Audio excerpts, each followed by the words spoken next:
First of all इन्होंने क्या हमें बताया जी कि जो ट्रेडर है या जो सेलर है या दुकानदार या कारोबार या बिजनेस एंटिटी, वो दो टाइप के डिस्काउंट ऑफर करते हैं। दो किस्म के डिस्काउंट्स देते हैं हमें कस्टमर को।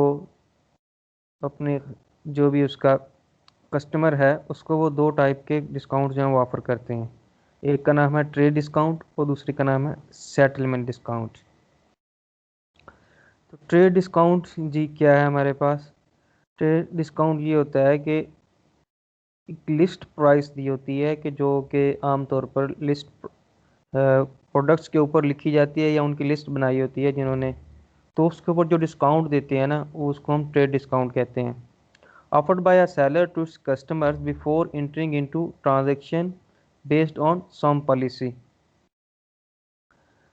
भी कोई भी पॉलिसी उन्होंने फॉर एग्जांपल कुछ के सेल लगा देते हैं, 20% डिस्काउंट है जी आप परचेज करेंगे।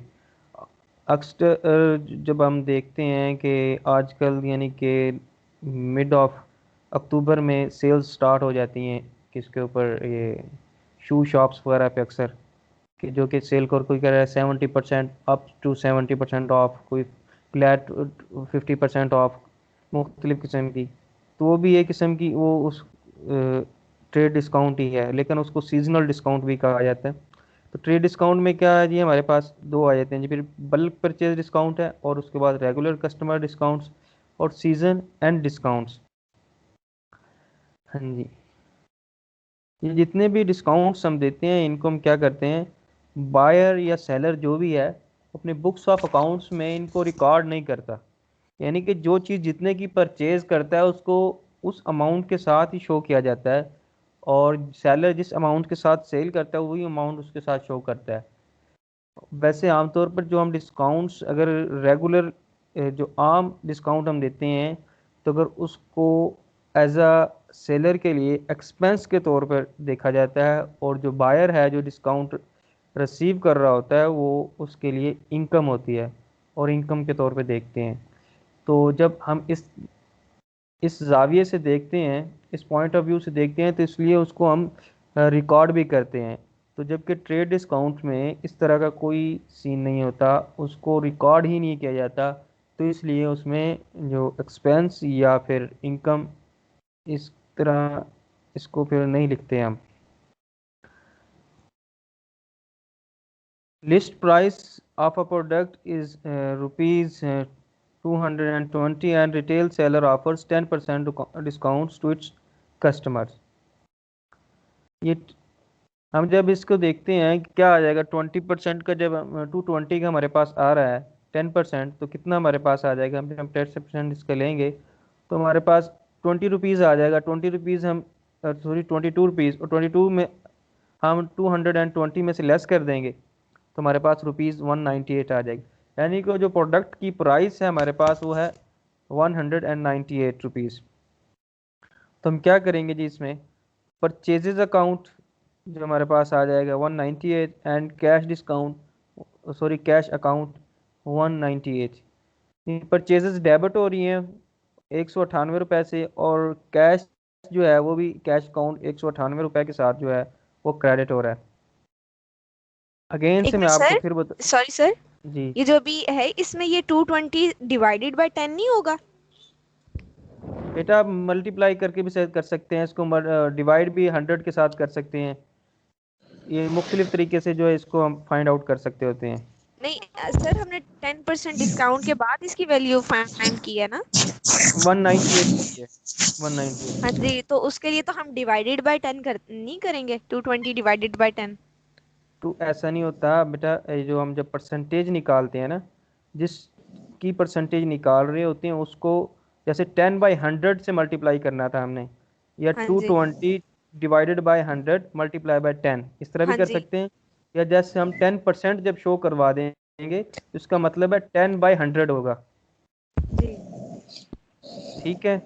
हाँ जी, और ओके। एक परसेंटेज निकालने का एक और तरीका भी होता है कि हम अगर जैसे कि हमने 10% लिख दी है, अगर इसको हम 0.1 भी लिख देते तब भी हम ये 10% के इक्वल आना था। जी। अगर 220 को हम मल्टीप्लाई कर दें जस्ट के साथ 0.10 के साथ 0.10 के साथ, तो हमारे पास 22 ही आएगा। हम्म। तो जैसे जैसे आप काउंटिंग आगे करेंगे तो आपको मजीद इस हवाले से पता चलता जाएगा। तो मैं अगेन से आपको फिर दोबारा से ट्रेड डिस्काउंट के बारे में आपको बताता चलूँ। लिस्ट प्राइस के ऊपर जो सेलर है जो डिस्काउंट ऑफर करता है उसको हम ट्रेड डिस्काउंट कहते हैं।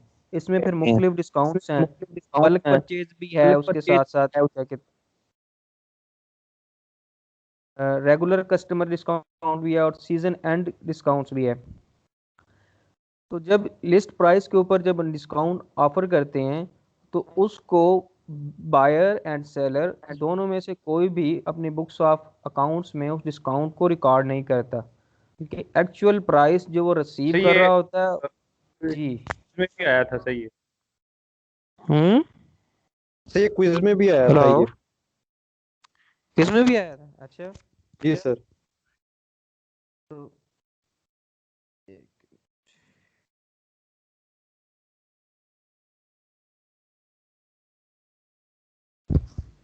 एक्सक्यूज मी सर, सर दोबारा से रिपीट कर दें, अंदर बहुत ज्यादा मसला हो रहा था। आवाज कट रही है?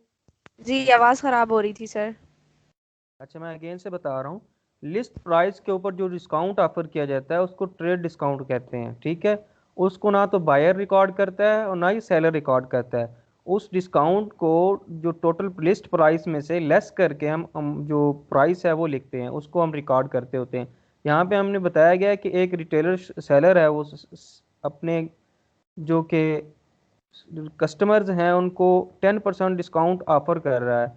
तो हम 220 रुपीज़ में से 10% उसका लेकर उससे हम माइनस कर देंगे और हमारे पास जो उसके बाद प्राइस आएगी, जो अमाउंट आएगी वो एक्चुअल प्राइस होगी। इस प्राइस के ऊपर हम सेल कर रहे हैं जिसको 198 रुपीज़ कह रहे हैं। तो इसी के लिए हम क्या कहते हैं, परचेजेज अकाउंट डेबिट और कैश अकाउंट क्रेडिट, और अमाउंट हम इनकी लिखेंगे 198 रुपीज़। आगे नेक्स्ट हमारे पास है एक discount, settlement discount offered by a seller to its customer based on cash settlement terms for early payment of the invoice। ठीक है। अगर हमने सेटलमेंट किया टर्म्स के साथ कि अगर हम विद इन मंथ यानी कि अगर पे करेंगे तो हम आपको सेटलमेंट डिस्काउंट देंगे या कैश डिस्काउंट देंगे। किसी सर वॉइस मुख्तलिफ। आपकी सारी कट गई, समझ नहीं आई। अच्छा यार, वॉइस कट इधर गई तो है। ऐसे आवाज सही आ रही है।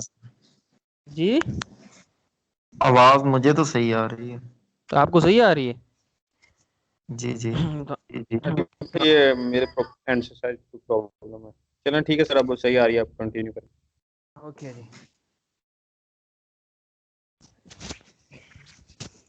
तो हम क्या, इसमें सेलर अपने जो बायर है उसको ऑफर देता है कि अगर आप जो टर्म उनमें सेट करते हैं विद इन 10 डेज भी हो सकते हैं, 5 डेज भी हो सकते हैं टर्म्स के, और वो मंथ भी हो सकता है और 2 मंथ भी। अगर उससे पहले वो कैश को पे कर देगा तो उसको डिस्काउंट दिया जाएगा। 2% होता है आमतौर पर, 5% भी हो सकता है। तो इसको इसको जनाब सब कैश डिस्काउंट भी कहते हैं। और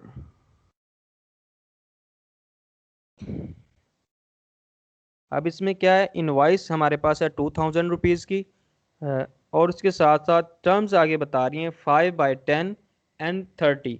यानी कि अगर वो पहले 10 दिनों के अंदर वो पे करता है तो उसको 5% डिस्काउंट दिया जाएगा।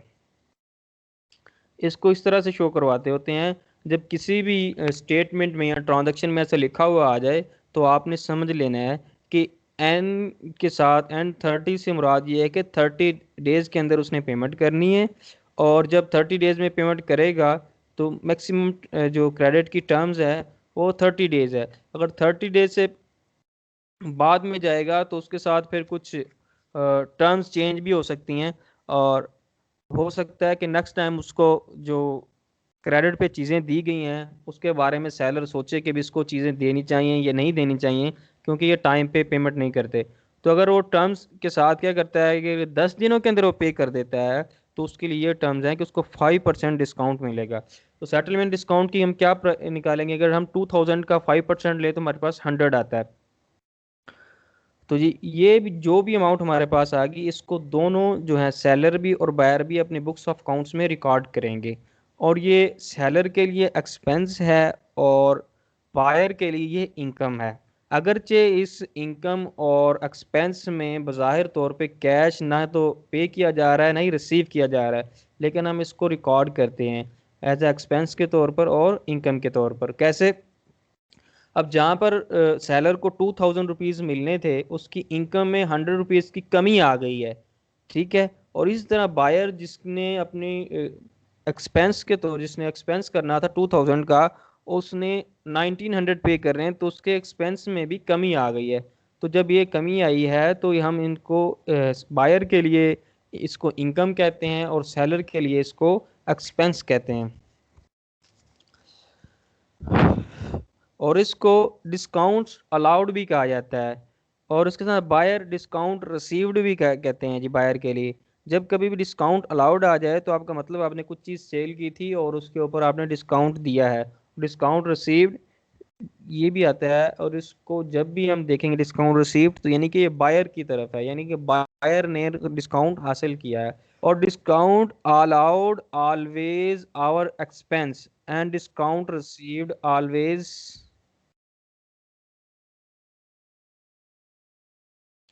जी बताएं जी, वॉइस का इशू आ रहा है जी एक स्टूडेंट्स को, तो बताएं बाकी लोग जी।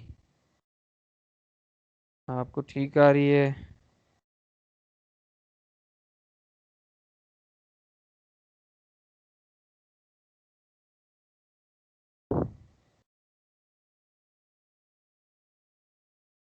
ओके।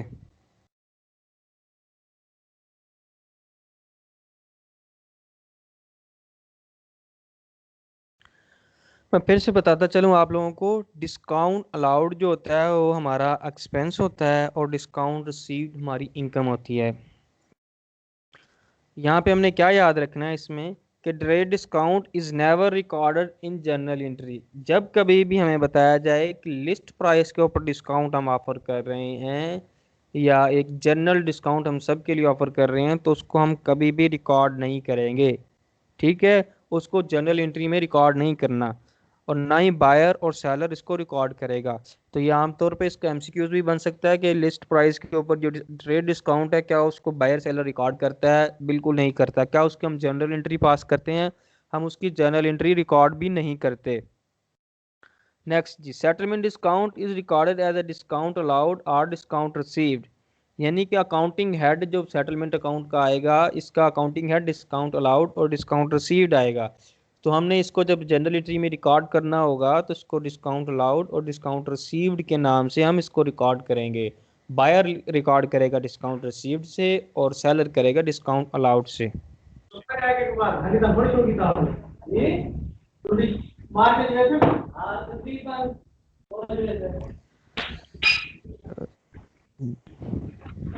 दानिश काइंडली अपना माइक जो है ना वो म्यूट कर लें आप। जी सर, म्यूट कर लिया। अच्छा जी, ओके जी।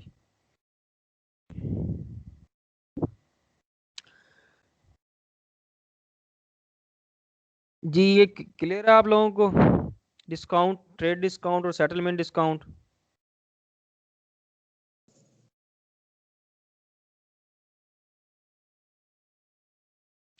अच्छा जी, अब दोबारा से अब मैं एक चीज़ बताता चलूँ। ये बल्क परचेज डिस्काउंट या रेगुलर कस्टमर डिस्काउंट या सीजन एंड डिस्काउंट, ये तमाम की तमाम जो हैं ये ट्रेड डिस्काउंट की इकसाम है, ठीक है। अगर बल्क परचेज डिस्काउंट कहीं पे पूछा जाए या आपको पूछा जा सकता है एमसीक्यूज में ये कौन सा डिस्काउंट है, तो आपने बताना है कि ये ट्रेड डिस्काउंट है। और रेगुलर कस्टमर डिस्काउंट ये भी ट्रेड, और इस तरह सीजन एंड डिस्काउंट ये भी हमारे पास ट्रेड डिस्काउंट की एक किस्म है। तो नेक्स्ट ये हम पढ़ते हैं आगे से, जर्नलाइजिंग एंट्री।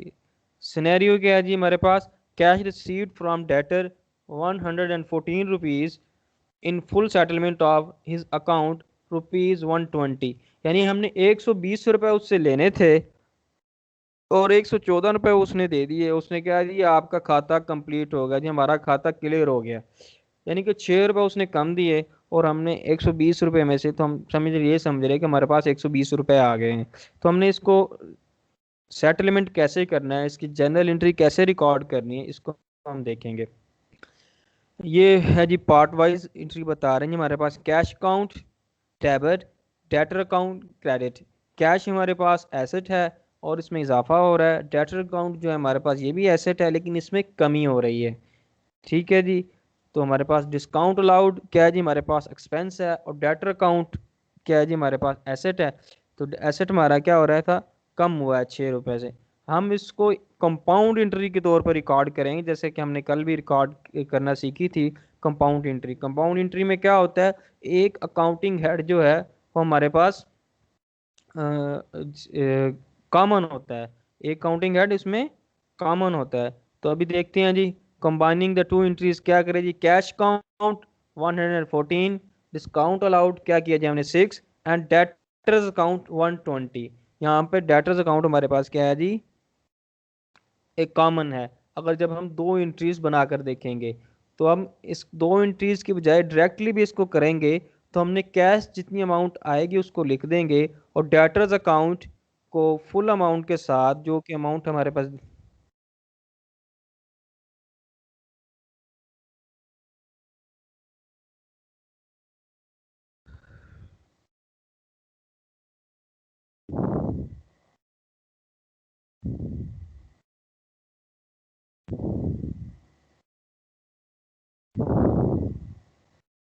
ओके जी।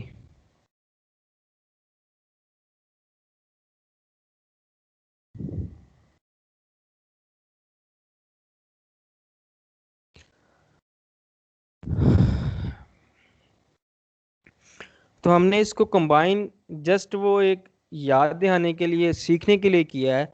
जबकि इस तरह हम क्या करेंगे, जो अमाउंट हमारे पास शो हो रही है फुल डेटर्स की, तो हम डेटर्स अकाउंट को फुल अमाउंट के साथ लिखकर बाकी कैश अकाउंट और डेटर्स अकाउंट की जो अमाउंट का डिफरेंस होगा उसको डिस्काउंट अलाउड के अकाउंटिंग हेड के साथ डेबिट कर देंगे। हम ये जेहन में रखना है कि डिस्काउंट अलाउड हो रहा है तो हम इसको एक्सपेंस यानी कि डेबिट करेंगे। अगर डिस्काउंट रिसीव्ड है तो उसको हम इनकम के तौर पर लिखेंगे। अगर यही एंट्री क्या कहते हैं बायर पास करता तो वो कैसे रिकॉर्ड करता है जी इसको। तो नेक्स्ट एंट्री आ गई है हमारे पास और बायर वाली, तो इसको हम देखते हैं। Cash paid to creditor 90 rupees after deducting a discount of ₹5, यानी 5 रुपए का हमें डिस्काउंट दे रहे हैं और 95 हम उसको पे कर रहे हैं। यानी कि टोटल हमने अमाउंट पे करनी थी 100। तो क्या आ जाएगा जी मेरे पास, क्रेडिटर्स अकाउंट 95, कैश अकाउंट 95, जबकि क्रेडिटर्स अकाउंट डिस्काउंट रिसीव्ड। ये दो एंट्रीज की सूरत में पास करते हैं। तो समझने के लिए हमने कुछ इस तरह से किया है। तो क्रेडिटर्स अकाउंट यहाँ पे हमारे पास क्या आ रहा है, हमारे दरम्यान कॉमन जिसको कह रहे हैं अकाउंटिंग हेड है। तो हम इसी तरह करेंगे। क्रेडिटर्स अकाउंट 95 रुपीज़ का हमने किया और कैश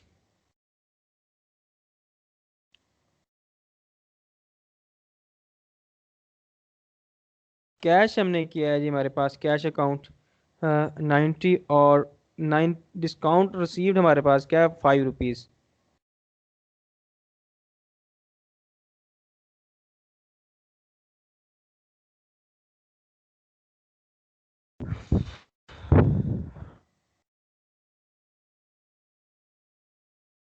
तो हम 95 में से क्या डिस्काउंट कर रहे हैं, 5 रुपए का हमें डिस्काउंट मिल रहा है। तो इस डिस्काउंट को हमने क्या किया है, डिस्काउंट रिसीव्ड के तौर पे लिखा है। तो डिस्काउंट रिसीव्ड हमारी क्या इनकम है। तो कैश अकाउंट जो हमारे पास हमारा एसेट है वो कम हो रहा है और क्रेडिटर्स अकाउंट जो हमारी लाइबिलिटी थी वो भी हमारी लाइबिलिटी कम हो रही है और डिस्काउंट रिसीव्ड हमारी इनकम है। तो इसलिए हमने इसको क्रेडिट किया है। दोबारा से अगेन मैं इसको फिर आपके बाद दोबारा से इसको रिवाइज करता चलूँ। एक क्रेडिटर है हमारा जिसको हमने 95 रुपये पे करने हैं और उससे हम डिस्काउंट ले लेते हैं 5 रुपये का, क्योंकि हम टाइम अर्ली टाइम ही हम पेमेंट कर रहे हैं या सेटलमेंट उसने कर दिया, चलें जी आप 90 रुपीज़ दे दें। तो उसकी सूरत में क्या होगा, क्रेडिटर्स हमारी लाइबिलिटी है। तो लाइबिलिटी जब कम होगी, यानी कि जब ऑब्लिगेशन हम अपनी पे कर देंगे, तो उसको जब पे करेंगे तो कम होगी, तो उसकी अपनी नेचर के उल्ट जाएगी। उसकी नेचर क्रेडिट थी तो हम इसको डेबिट करेंगे। तो यहाँ पे हमने क्या देखते हैं, क्रेडिट्स अकाउंट 95 रुपीज़ के साथ हम डेबिट कर रहे हैं। इस तरह कैश अकाउंट हमारा एसेट है वो कम हो रहा है, हम अपनी ऑब्लिगेशंस को मीट करने के लिए कैश पे कर रहे हैं। तो हमने साफ ज़ाहिर है हमारा एसेट में कमी आएगी, तो जब कमी आएगी तो उसको हम रिकॉर्ड करते हैं क्रेडिट के तौर पर। तो कैश अकाउंट क्रेडिट के तौर पर हमने रिकॉर्ड किया, और उसके साथ इस दौरान हमें 5 रुपए की जो डिस्काउंट रिसीव्ड हासिल हुआ है, इसको हमने इनकम के तौर पर रिकॉग्नाइज किया है। तो लिहाजा इसको हमने डिस्काउंट रिसीव्ड को क्रेडिट कर दिया है 5 रुपीज़ को। ये क्लियर है ये? Excuse me sir. जी सर मैंने ये पूछा जी बोले, था कि आवाज़ कट रही उसमें है आपकी। 95%। अब आ रही है? हेलो। जी आपकी आवाज़ नहीं आई मेरे पास। सर मैं पूछ रही हूँ कि जो हमारे पास स्टेटमेंट लिखी हुई है, जी जी। स्टेटमेंट के अंदर उन्होंने लिखा ये हुआ है कि पेड टू क्रेडिटर, मतलब पेड कर दिए हमने आफ्टर जी deducting a discount of rupees जी जी 5। जी जी जी तो मतलब जी। इसका मतलब इन लोगों ने क्रेडिटर्स को 95 रुपीज पे कर डिस्काउंट अंदर से डिडक्ट करके। तो इसमें कुछ लग रहा है बेटा, लेकिन फिलहाल मैं आपको बाद में इसके बारे में बताऊंगा। स्टेटमेंट में या तो हमारे पास होनी चाहिए थी यहाँ पे 95 रुपीज़ के साथ, तो टोटल अमाउंट में 100 होना चाहिए था, और 95 ही जी होना सर। चाहिए था इसमें। इसमें हाँ थोड़ा सा जी, मैं है जी। ठीक है। क्योंकि स्टेटमेंट जो है वो ये थोड़ा सा पास्ट अमाउंट उसमें का चली गई है। बिल्कुल अमाउंट का थोड़ा सा इश्यू इसमें लग रहा है मुझे भी, इसी वजह से थोड़ा सा पास बीच में जो मैंने दिया था, मैं बार बार ऊपर नीचे देख रहा था, मैंने कहा ये इन्होंने क्या किया हुआ है। तो इसमें थोड़ा सा इश्यू है, लेकिन ये आपको फिर हो जी सकता है जी। इनकी वो क्या सर ये कहते हैं, इतनी कोई गलतियां क्यों टाइपिंग आ रही मिस्टेक हैं इसमें सब में सर? स्लाइड्स में सारी में इसी तरह किसी ना किसी स्लाइड हो में एक ना जाती एक है भाई, मिस्टेक इस तरह की टाइपिंग होती है, मिस्टेक तो हो सर ये तो जाती फिर है। हमारे लिए मसला बन जाएगा ना सर, ये किसको बताना पड़ेगा? और नहीं मसला बनता हो भाई, नहीं बनता मसला इतना। ठीक है, तो मैं इसलिए तो आप लोगों को, चलें जी नेक्स्ट हम आगे करते हैं जी इसको। तो सेटलमेंट टर्म्स की एक सैंपल इनवॉइस दी गई है मेरे पास। सबसे पहले जो हमारे पास लेफ्ट हैंड साइड पे एक छोटा सा क्या कहते हैं खाना बना हुआ है, इसमें इनवॉइस नंबर लिखा हुआ है, और उसके साथ डेट है, उसके साथ आगे बिजनेस नेम एंड एड्रेस या John Smith traders, customers name and address लिखा हुआ है, स्टार्ट डिस्क्रिप्शन है, उसके बाद क्वांटिटी है, रेट एंड उसके बाद अमाउंट। तो फैंस हैं, कुछ क्वांटिटी आगे लिखी हुई है, उसके रेट्स लिखे हैं, फिर अमाउंट लिखी हुई है। और सेकंड नंबर पे चीज़ एयर कंडीशनर है, रूम कूलर्स हैं, ये चीज़ें उन्होंने परचेज की हैं। तो सब टोटल हमारे पास उन्होंने किया 90,000, और उसके बाद ट्रेड डिस्काउंट दिया है जी 10% का। नेट अमाउंट ऑफ इनवाइस आ गई जी 9,000, एंड जी नेट अमाउंट ऑफ इनवाइस हमारे पास आ गई है जी 81,000। तो सेटलमेंट टर्म्स की है 2/10 एंड 30। तो यानी कि 30 दिन के अंदर अंदर उसने पे करना है। अगर उसने 30 दिन के तो ये है क्रेडिट टर्म्स। और अगर सेटलमेंट टर्म इसमें क्या है जी 2/10, यानी कि अगर वो 10 दिनों के अंदर पे करेगा तो उसको 2% डिस्काउंट मिलेगा। तो कुछ इस तरह से ये इनवाइस है। नेक्स्ट ये हमारे पास accounting entries sample invoice. In the books of seller John Smith trader, क्या कर रहा है जी उसने दिसंबर 19 को कर रहा है जी debtors account 81,000 and sales account 81,000। मैंने आपको बताया था जब कभी भी हम ट्रेड डिस्काउंट देंगे तो उसको हम रिकॉर्ड नहीं करेंगे। तो ये हम पीछे देख सकते हैं इसकी इनवॉइस में कि वो 10% डिस्काउंट भी दे रहा है। क्या दे रहा है? ट्रेड डिस्काउंट दे रहा है। तो नेट अमाउंट हमारे पास क्या जी 81,000। तो हमने जो रिकॉर्ड किया है उसको 81,000 के साथ ही हमने इसको रिकॉर्ड किया है। डेटर्स अकाउंट यानी कि हमारे एसेट में इजाफा हो रहा है, हमने उधार पे चीज़ सेल की है। सेल्स अकाउंट हमारा क्रेडिट हो रहा है। तो इसी तरह से नेक्स्ट जी हमारे पास क्या है, if settled before December 29 cash account. अगर हम दिसंबर 29 से पहले हम पे कर देते हैं तो क्या होगा? तो cash account 79,380, discount allowed account आ जाएगा जी हमारे पास 1620, और डेटर्स अकाउंट हमारे पास आ जाएगा 81,000। तो ये क्या किया है जी इन्होंने? इन्होंने कुछ थोड़ा सा गलत लिख दिया है। वो गलत ये लिख दिया है कि ये 1620 जो है ये 79,380 के नीचे आना था, तो इन्हें वो क्या कहते हैं आगे कर दिया है। और डेटर्स अकाउंट को थोड़ा सा ये आगे करके लिखना था, थोड़ा स्पेस दे के, तो इन्होंने पीछे ही लिखा हुआ है। तो यहाँ पे हमने जेन में रखना है cash account and discount allowed क्या होगा, ये डेबिट है और डेटर्स अकाउंट हमारे पास क्रेडिट है। तो इसमें कैश अकाउंट 79,380 है और डिस्काउंट जी हमारे पास है 1620 rupees.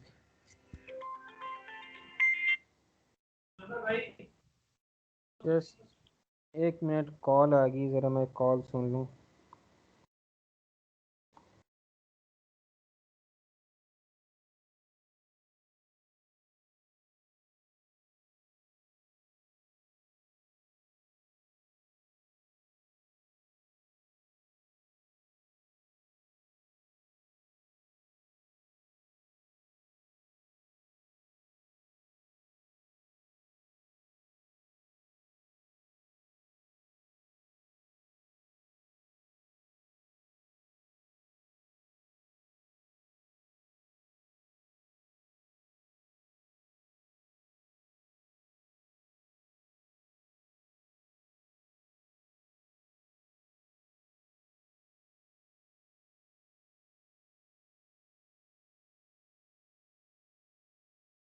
Ji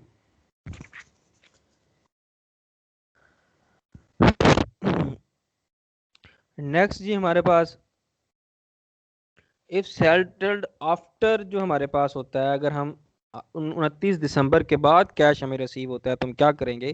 cash account 81,000 and debtors account 81,000। ये दो सिनेरियो हमारे पास हैं कि अगर हम पेमेंट रिसीव कर लेते हैं विद इन टर्म्स यानी कि 10 दिन के अंदर अंदर बिफोर 29 दिसंबर, तो हमारे पास होगा डिस्काउंट अलाउड और कैश अकाउंट डेबिट होगा, और इसकी टोटल अमाउंट हमारे पास बनेगी 81,000, और डेटर्स अकाउंट हमारे पास 81,000 के साथ क्रेडिट होगा। जबकि नीचे हम देख सकते हैं कैश अकाउंट हमारे पास डेबिट है और डेटर्स अकाउंट क्रेडिट है जब 10 दिनों के बाद हमारे पास पेमेंट रिसीव हुई। तो ये बात आपको समझ आ गई है? अगर नहीं आई या कोई कंफ्यूजन है तो काइंडली जी बताएं। सर, थोड़ा सा ये वाला रिपीट कर दें, सेटल्ड आफ्टर ये वाला थोड़ा सा ना दोबारा रिपीट कर दें, ये समझ नहीं आया।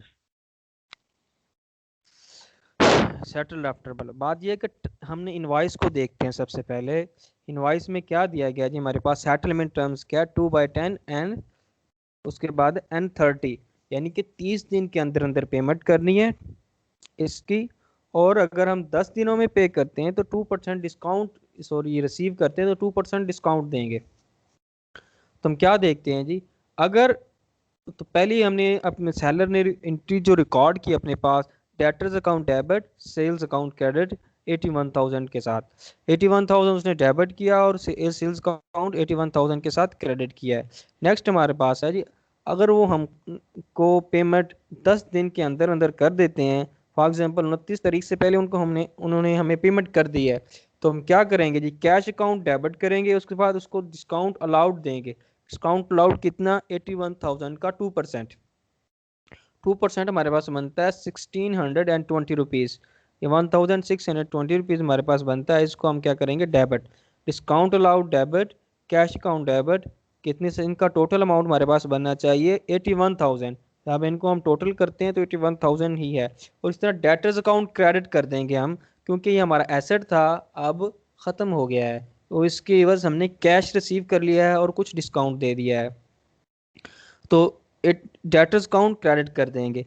और जब इस सिनेरियो को ऐसे कर लें, अगर हमको 29 दिसंबर के बाद पेमेंट मिलती है तो हम इस एंट्री को कैसे रिकॉर्ड करेंगे?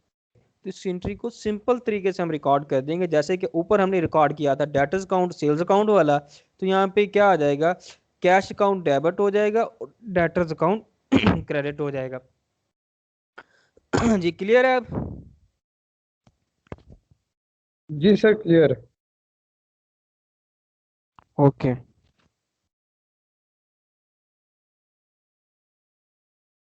नेक्स्ट आगे, बायर या कस्टमर के जो पॉइंट ऑफ व्यू से क्या होगा उसको भी हम देखते हैं आगे। Just 1 minute.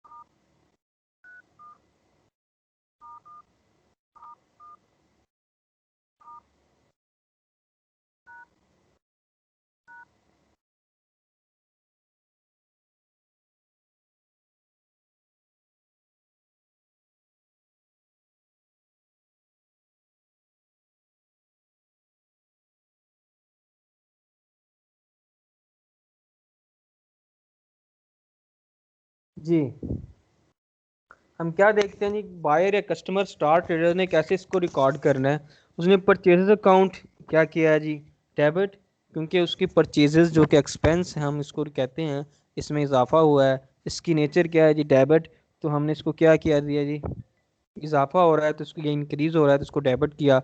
और क्रेडिटर्स अकाउंट को हमने क्रेडिट किया, इसको किया कि 81,000 के साथ, तो 81,000 में हमारे पास ये है जी, तो क्रेडिटर्स को हमने जो क्यों क्रेडिट किया है 81,000 के साथ, क्योंकि हमने ये चीज़ें उधार पे परचेज की हैं, यानी कि उधार पे लिए हैं, तो इसलिए हमने क्रेडिटर्स अकाउंट को किया है। तो क्रेडिटर्स अकाउंट के साथ हमने ये भी लिखना था इसके जॉन स्मिथ, यानी कि जॉन स्मिथ से हम परचेज कर रहे हैं, तो फिलहाल इधर यहाँ पे नहीं लिखा हुआ। तो जब हम प्रॉपर फॉर्मेट में कर रहे होंगे तो ये चीज़ें फिर लिखना ज़रूरी है, फिलहाल ये हम समझने के लिए कर रहे हैं। नेक्स्ट जी, अगर हम सेटल्ड बिफोर 29 दिसंबर, अगर star brother Smith, John Smith को 29 दिसंबर से पहले पेमेंट कर देते हैं तो उसकी सूरत में वो अपने पास क्या रिकॉर्ड करेंगे, तो क्रेडिटर्स अकाउंट 81,000 के साथ उन्होंने डेबिट किया, क्योंकि उनकी ये लाइबिलिटी है और लाइबिलिटी वो ऑब्लिगेशन जो है उनकी वो मीट कर रहे हैं, उसको पूरा कर रहे हैं। जब भी ऑब्लिगेशन या लाइबिलिटी जो हमारे पास जिसको पूरा करते हैं, यानी कि उसमें कमी आती है, उसमें डिक्रीज आता है, तो उसको डेबिट करते हैं। तो हमने क्या कर दिया, डेटर्स क्रेडिटर्स अकाउंट को 81,000 के साथ डेबिट कर दिया है। और इसी तरह फिर कैश अकाउंट जिसके वजह जो हम पे कर रहे हैं उसको 79,380 रुपीज़, इसको हमने क्या किया है, क्रेडिट। ये हमारा कैश जो है एसेट है, इसमें कमी आ रही है, हम अपनी लाइबिलिटीज़ को पूरा करने के लिए कैश पे कर रहे हैं। और जब कैश पे कर रहे हैं किससे पहले, अपने टर्म्स के मुताबिक 10 दिन के अंदर, तो हमें डिस्काउंट रिसीव्ड हुआ है जो किसको मैंने आपको ऑलरेडी बताया हुआ है, जब भी डिस्काउंट रिसीव्ड होगा वो हमारी इनकम होगी। क्योंकि इनकम क्यों होगी, क्योंकि ये हमारे एक्सपेंस में कमी ला रही है। तो हमारा एक्सपेंस कितना होना था जी, 81,000 का, तो हमारा एसेट भी 81,000 का जाना था, लेकिन हमारा 81,000 का नहीं जा रहा है एसेट, बल्कि 1620 81,000 से कम है, 1620 रुपये हमारे पास जो है ये हमारी इनकम हुई है। तो इस तरह से हमने इसको रिकॉर्ड करना है। नेक्स्ट जी हमारे पास ये है कि अगर हम इसके बाद पे करते हैं तो हम फर्स्ट वाली एंट्री जो है इसको उल्ट कर देंगे। कैसे कर देंगे जी, हम इसको क्रेडिटर्स अकाउंट को हमने उधर क्या किया हुआ था, डेबिट क्रेडिट किया था, तो हम यहाँ पे क्रेडिटर्स अकाउंट को डेबिट कर देंगे और उसके साथ कैश अकाउंट जो इसके बस हम पे कर रहे होंगे, सेटलमेंट कर रहे होंगे। क्या हो गया जी,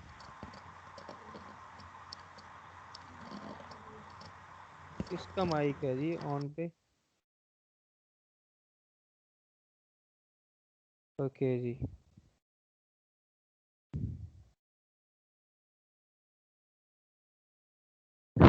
तो क्रेडिटर्स अकाउंट 81,000 रुपीज़ के साथ हमारे पास क्या हो रहा है, डेबिट हो रहा है, क्योंकि एप्लीकेशंस हम मीट कर रहे हैं, हमारी लाइबिलिटीज़ में कमी आ रही है, तो जब कमी आएगी तो उसको हम डेबिट करते हैं।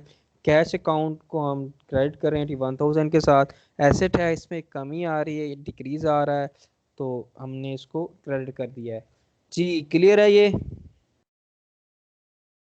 अगर जी सर क्लियर है। बायर और सेलर दोनों, बायर और सेलर में दोनों में क्या हो जाएगा, तो यहाँ पे जो चीज़ का डिफरेंस हमारे पास आ रहा है वो डिस्काउंट अलाउड और डिस्काउंट रिसीव्ड का आ रहा है। यानी डिस्काउंट अलाउड को हमने एक्सपेंस के तौर पे रिकॉर्ड करना है और उसको हम डेबिट करेंगे, और डिस्काउंट रिसीव्ड को हम क्या करेंगे, बायर के बुक्स ऑफ अकाउंट्स में उसको इनकम के तौर पर रिकॉर्ड करेंगे, और उसमें क्या कहते हैं जी, इसको क्रेडिट करेंगे। तो यानी कि डिस्काउंट अलाउड डेबिट होगा और डिस्काउंट रिसीव्ड जो है वो क्रेडिट होगा। ठीक है, लेकिन ये होगा क्या, क्रेडिट तो डेबिट होगा, लेकिन ये दोनों की बुक्स ऑफ अकाउंट्स डिफरेंट भी होंगी, ये भी ज़हन में रखना है। यानी कि सेलर के बुक्स में जो होगा डिस्काउंट अलाउड वो एक्सपेंस के तौर पर रिकॉर्ड करेंगे, और बायर की बुक्स ऑफ अकाउंट्स में डिस्काउंट जो रिसीव्ड है हमारे पास वो इनकम के तौर पर रिकॉर्ड करेंगे। जी, डिस्काउंट अलाउड इज एक्सपेंस और डिस्काउंट रिसीव्ड इज इनकम, हम ऑलरेडी डिस्कस कर चुके हैं। और amount in front of cash account should be always be net of discount, यानी कि डिस्काउंट को कट ऑफ करके फिर लिखना है, यानी कि डिस्काउंट को कैश में से लेस करके फिर कैश की अमाउंट लिखनी है। ये कुछ प्रैक्टिस एक्सरसाइज दी गई है जी, तो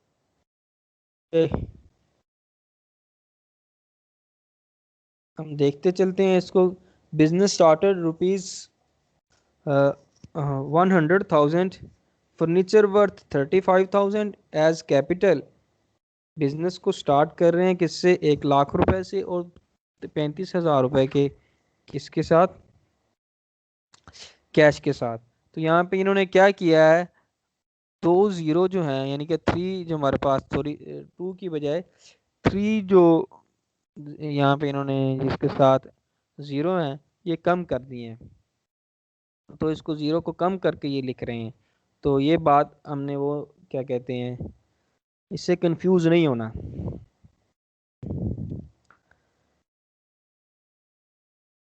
क्या देखते हैं जी, हमारे पास बिजनेस स्टार्ट किया है 1 लाख रुपए से, और उसके साथ 35,000 रुपए का वो है, क्या कहते हैं, फर्नीचर है।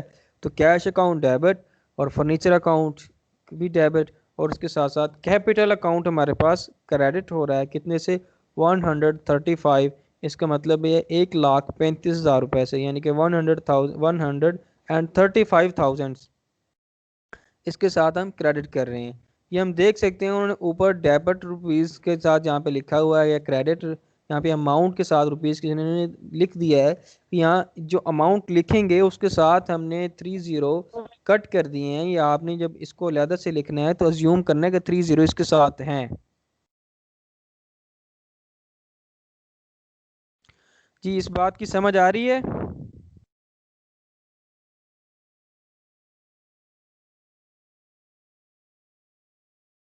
हेलो